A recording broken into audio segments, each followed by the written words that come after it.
ಲೋಕ ಕಲ್ಯಾಣಾರ್ಥವಾಗಿ ಕಮ್ಮವಾರಿಪೇಟೆಯ ಮಾರಮ್ಮ ಸಲ್ಲಾಪುರಿಯಮ್ಮ ದೇವಾಲಯದಲ್ಲಿ ನಾರಾಯಣಗೌಡರ ಕುಟುಂಬದವರಿಂದ ಚಂಡಿಕಾ ಹೋಮ ಸಂಪನ್ನ. ಸಂಸದ BN ಬಚ್ಚೇಗೌಡ ಸೇರಿದಂತೆ ವಿವಿಧ ಉದ್ಯಮಿಗಳು, ಮುಖಂಡರುಗಳು, ಸಾವಿರಾರು ಭಕ್ತರು ಭಾಗಿ. ಭಾರತ ದೇವಾಲಯಗಳ ತೊಟ್ಟಿಲು ಎಂದೇ ಖ್ಯಾತಿ ಪಡೆದಿದ್ದು, ಇಲ್ಲಿನ ಧಾರ್ಮಿಕ ಆಚರಣೆಗಳು, ಸಂಪ್ರದಾಯಗಳು, ಪೂಜಾ ವಿಧಾನಗಳಿಂದ ಭಾರತ ವಿಶ್ವದಲ್ಲಿ ಪ್ರಸಿದ್ಧಿಯಾಗಿದ್ದು, ಲೋಕ ಕಲ್ಯಾಣಾರ್ಥವಾಗಿ ಜನರ ಕಷ್ಟ ಸುಖಗಳ ನಿವಾರಣೆಗಾಗಿ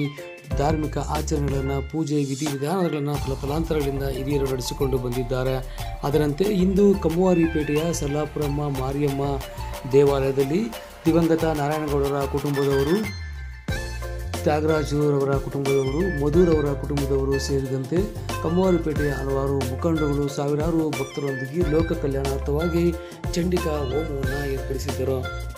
ಸಂಸದ BN ಬಚ್ಚೇಗೌಡ ಸೇರಿದಂತೆ BB ಬೈರೇಗೌಡರವರು ಹಾಗೂ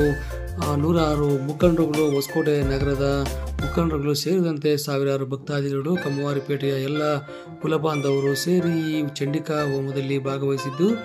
ಖ್ಯಾತ ಆಗಮಿಕರಾದ ಮಂಗಳೂರಿನ ಮಹೇಶ್ ಅವರ ತಂಡದೊಂದಿಗೆ, ಕೇರಳದ ಚಂಡೆ ವಾದ್ಯಗಳೊಂದಿಗೆ ಸಲ್ಲಾಪುರಮ್ಮ ಮಾರಿಯಮ್ಮ ದೇವಿಗೆ ವಿಶೇಷ ಅಲಂಕಾರ, ಅಭಿಷೇಕಗಳೊಂದಿಗೆ ಪೂಜೆಗಳನ್ನು ಸಲ್ಲಿಸಿ 2 ದಿನಗಳ ಕಾಲ ಈ ಮಹಾ ಚಂಡಿಕಾ ಯಾಗವನ್ನು ನಡೆಸಿದ್ದು, ಲೋಕ ಕಲ್ಯಾಣವಾಗಿ ಮಳೆ ಬೆಳೆ ಸಮೃದ್ಧಿಯಾಗಲಿ ಎಂದು ತಿಳಿಸಿದ್ದಾರೆ. ಇನ್ನು ಹೋಮ ಕೈಗೊಳ್ಳುವುದರಿಂದ ಮಳೆ ಬೆಳೆ ಸಮೃದ್ಧಿಯಾಗಿ ದೇಶ ಸುಭಿಕ್ಷವಾಗಿದ್ದು, ಧನ ಧಾನ್ಯ ಐಶ್ವರ್ಯ ಸಂತಾನ ಪ್ರಾಪ್ತಿಯಾಗಿ ಗ್ರಾಮ ಅಭಿವೃದ್ಧಿಯಾಗುತ್ತದೆ ಎಂಬ ನಿಟ್ಟಿನಲ್ಲಿ ಈ ಹೋಮವನ್ನು ಕೈಗೊಳ್ಳಲಾಗಿದೆ ಎಂದು ಮಾಹಿತಿಯನ್ನು ನೀಡಲಾಯಿತು.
ಆಮೇಲೆ ಬರ್ತಾರೆ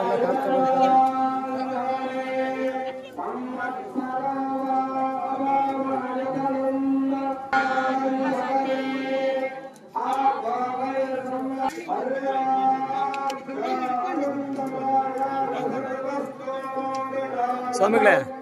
ಒಂಚೂರು ಎಂದು ಕೂತ್ಕೊಳ್ಳಿ, ಒಂದು ಸ್ವಲ್ಪ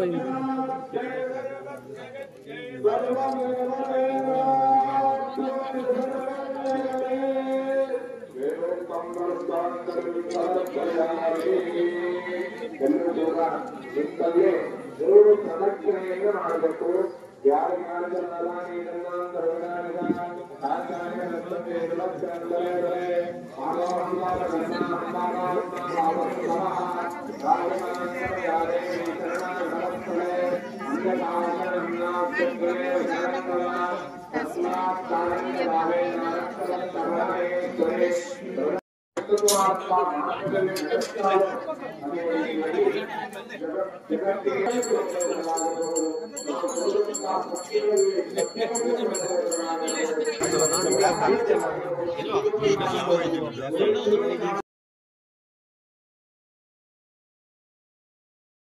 ಉತ್ತಮ ರೀತಿಯಲ್ಲಿ ನಡೆಸಿ,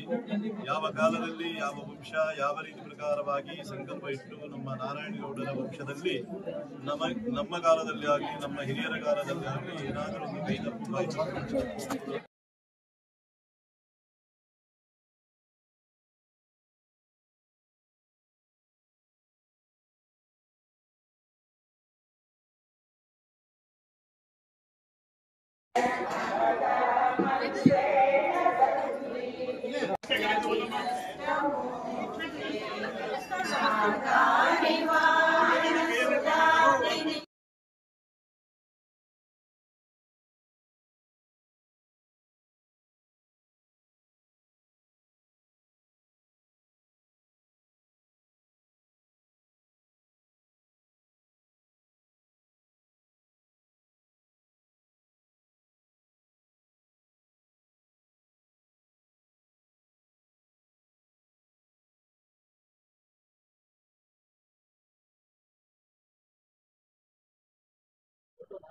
ಹೊಸಕೋಟೆ ತಾಲೂಕಿನಲ್ಲಿ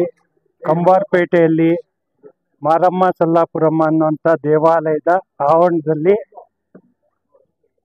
ಚಂಡಿಕಾ ಹೋಮ ಅನ್ನೋಂಥ ಒಂದು ಶ್ರೇಷ್ಠ ಹೋಮವನ್ನು ಶ್ರೀ ನಾರಾಯಣಗೌಡರ ಕುಟುಂಬದವರು,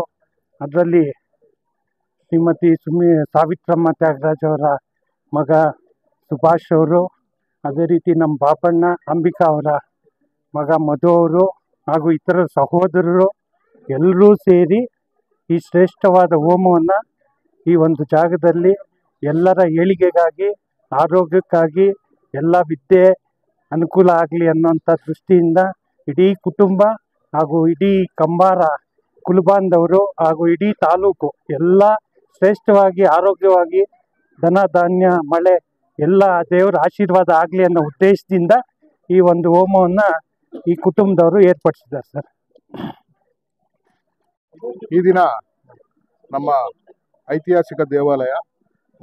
ಮಾರಮ್ಮ ಮತ್ತು ಸಲ್ಲಾಪುರಮ್ಮ ಮತ್ತು ಯಲ್ಲಮ್ಮ ಮತ್ತು ಚೌಡೇಶ್ವರಮ್ಮ ದೇವಾಲಯ ನಮ್ಮ ಕಂಬಾರಪೇಟೆಯಲ್ಲಿ ಸುಮಾರು ಅನಾದಿ ಕಾಲದಿಂದ ತುಂಬ ವಿಶಿಷ್ಟವಾಗಿ ಇಲ್ಲಿ ದೇವಾಲಯ ನಡೆಸ್ಕೊಂಡು ಬರ್ತಾ ಇದ್ದಾರೆ. ಈ ದೇವಾಲಯದಲ್ಲಿ ನಮ್ಮ ಕಂಬಾರಪೇಟೆಯ ಗೌಡರ ಕುಟುಂಬದವರಾದಂತಹ ನಾರಾಯಣಗೌಡರ ಕುಟುಂಬದವರು ಎಲ್ಲರೂ ಒಗ್ಗಟ್ಟಾಗಿ ಸೇರಿಕೊಂಡು ಮಹಾ ಚಂಡಿಕಾ ಹೋಮವನ್ನು ತುಂಬ ವಿಜೃಂಭಣೆಯಿಂದ ನಿನ್ನೆ ರಾತ್ರಿಯಿಂದ ಹಿಡಿದು ವಾಸ್ತು ಪೂಜೆ ಆಗ್ಬೋದು, ಒಳ್ಳೆ ಮಂಗಳೂರಿನಿಂದ ಮಹೇಶ್ ಪೂಜಾರಿಗಳಂತ ಭಾರಿ ಅವರು ಫೇಮಸ್ ಅವರು ಸ್ವಾಮೀಜಿಗಳು ಚಂಡಿಕಾ ಹೋಮದಲ್ಲಿ, ಅವ್ರನ್ನ ಕರೆಸಿ ಅವ್ರ ಕೈಯಲ್ಲೇ ಮಾಡಿಸ್ಬೇಕಂತೇಳಿ ಇದು ನಮ್ಮ ಕೀರ್ತಿಶೇಷ ಆದ ನಮ್ಮ ತ್ಯಾಗಣ್ಣವರ ಒಂದು ಆಸೆ ಆಗಿತ್ತು. ಅದನ್ನ ಇಡೀ ಅವ್ರ ಕುಟುಂಬದವ್ರು ಸೇರ್ಕೊಂಡು ಇದನ್ನ ಒಳ್ಳೆ ಪೂಜೆಯನ್ನು ಮಾಡಿ ನಮ್ಮ ತಾಲೂಕಿಗೆ, ನಮ್ಮ ನಾಡಿಗೆ, ನಮ್ಮ ದೇಶಕ್ಕೆ ಒಳ್ಳೆ ಬೆಳೆ ಆಗಲಿ, ಒಳ್ಳೆ ಮಳೆ ಬರಲಿ, ಎಲ್ಲರೂ ಆರೋಗ್ಯವಾಗಿರಲಿ ಅಂತೇಳಿ ತುಂಬ ವಿಶೇಷವಾಗಿ ಮುಂದೆ ನಿಂತ್ಕೊಂಡು ಇಡೀ ನಾರಾಯಣಗೌಡರ ಕುಟುಂಬದವರಾದಂಥ ನಮ್ಮ ಬಾಬಣ್ಣವರಾಗ್ಬೋದು, ಮತ್ತು ನಮ್ಮ ಸುಭಾಷ್ ಆಗ್ಬೋದು, ಮಧು ಆಗ್ಬೋದು, ಪ್ರಸಾದ್ ಆಗ್ಬೋದು, ಮತ್ತು ನಮ್ಮ ಶ್ರೀನಿವಾಸ ಮೂರ್ತಣ್ಣ ಮಗ ಸಂತೋಷ್ ಆಗ್ಬೋದು, ಇಡೀ ಅವ್ರ ಕುಟುಂಬ ನಾರಾಯಣಗೌಡ ಕುಟುಂಬದವ್ರು ತುಂಬ ವಿಜೃಂಭಣೆಯಿಂದ ಚೆನ್ನಾಗಿ ವ್ಯವಸ್ಥೆ ಮಾಡಿ ಮಂಗಳೂರಿಂದ ಪುರೋಹಿತನ ಕರೆಸಿ ತುಂಬ ಚೆನ್ನಾಗಿ ಮಾಡಿದ್ದಾರೆ. ಎಲ್ಲ ಅವರ ಕುಟುಂಬಕ್ಕೆ ಒಳ್ಳೆಯದಾಗಲಿ ಅಂತ ನಾನು ಶುಭ ಹಾರೈಸ್ತೇನೆ. ಈ ಪೂಜೆಗೆ ನಮ್ಮ ಮಾಜಿ ಕರ್ನಾಟಕ ರಾಜ್ಯದ ಸಚಿವರು, ಮಾಜಿ ಸಂಸದರಾದ ಬಚ್ಚೇಗೌಡರಾಗ್ಬೋದು, ಬಿ ವಿ ಬೈರೇಗೌಡರಾಗ್ಬೋದು, ಇನ್ನು ನಮ್ಮ ಹೊಸಕೋಟೆ ಟೌನ್ ಎಲ್ಲ ಸುಮಾರು ಮುಖಂಡರುಗಳು ಬಂದು ಈ ಪೂಜೆಯಲ್ಲಿ ಪಾಲ್ಗೊಂಡು ಎಲ್ಲರೂ ಸಹ ತಾಯಿಯ ಕೃಪೆಗೆ ಪಾತ್ರರಾಗಿರ್ತಾರೆ ಅಂತ ನಾನು ಹೇಳಕ್ ಬಯಸ್ತೇನೆ.